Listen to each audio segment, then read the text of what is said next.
in this video I'm going to show you how to set up a PC with a mixer, a Midi keyboard, and how to record on a DAW, in this case Cubase 7.5. Now before we begin, I need to do a checklist of the equipment that I need. First, I've got a microphone with an XLR cable, I've got a mixer, headphones, a Midi keyboard, a USB, obviously I've got the PC, and then I've got two different types of RCA cables. I've got the stereo RCA cables and the mono. Right, the first thing we've got to do is plug in the mixer. As I said in the equipment checklist, there are two different types of RCA cables. The first one is a stereo RCA cable.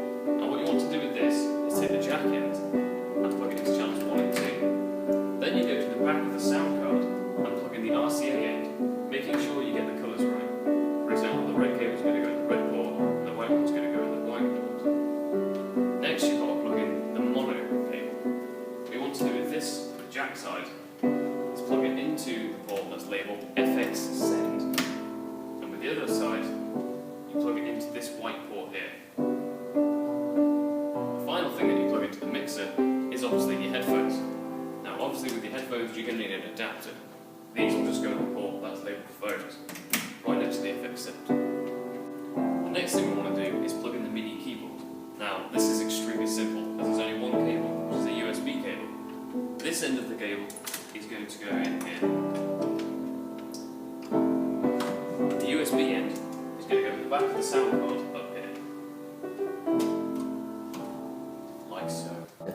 Next what we want to do is plug in our microphone. This is the microphone we're using. But to plug it in we need an XLR cable.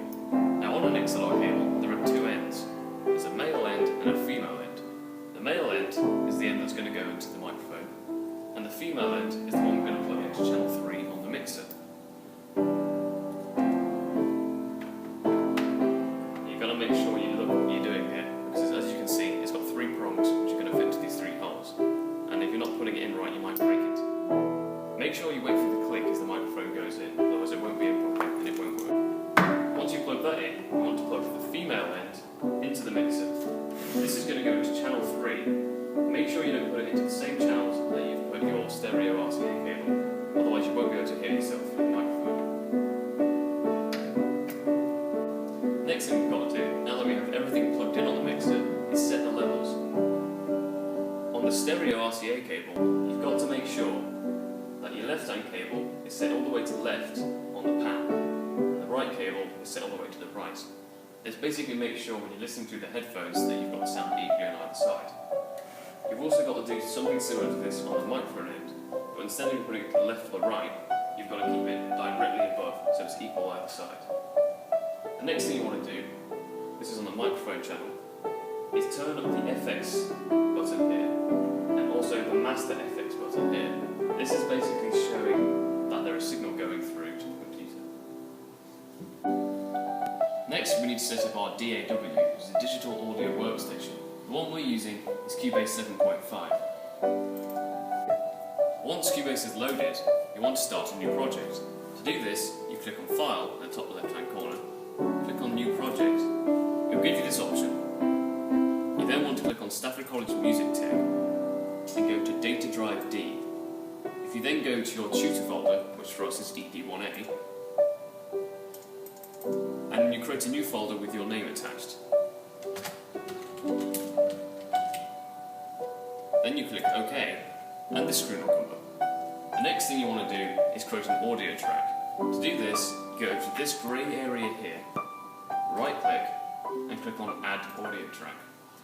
And you want to make sure the configuration isn't stereo, but is mono. So once you've selected that, click Add Track. That will then come up. Next thing you want to do is record your audio. Once we've created the audio track, what we want to do is record some audio. First thing we have to do is arm the audio track. This basically tells the computer that you're about to record. To do this, you click this little circle here. Once you've clicked it, it'll come up in red, which shows it's ready to record. The next thing you do is go down to the other little circle down here. Once you click this, it will start recording. But we want to make sure there's our signals going through.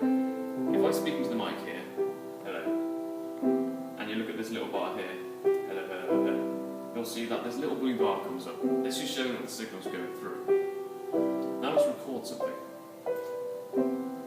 Hello, I am recording this for a plug and play assignment. Doesn't have to be much, but that's it. So now what you want to do is put on your headphones and check to see if the audio's gone through. Now that we've recorded the audio track, and you've checked that you can actually hear yourself through the headphones, you want to create a MIDI track. To this, you do the same as you did before, right-click in this grey area here, but instead of clicking audio track, you click instrument track. It'll come up with this little window here, and as you can see, it says no VST instrument. What you want to do is choose an instrument. I'm just going to go for retro look. When it comes up there, you click add track, and it will appear on there like this. Obviously we don't need this, so you can click X.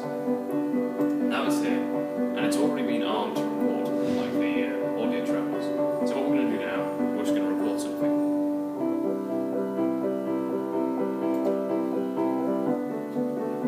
Now that we've recorded an audio track and a MIDI track, what you want to do is listen back to it and see if it's okay. To do that, you just have to make sure that it's at the start. You just press the play button.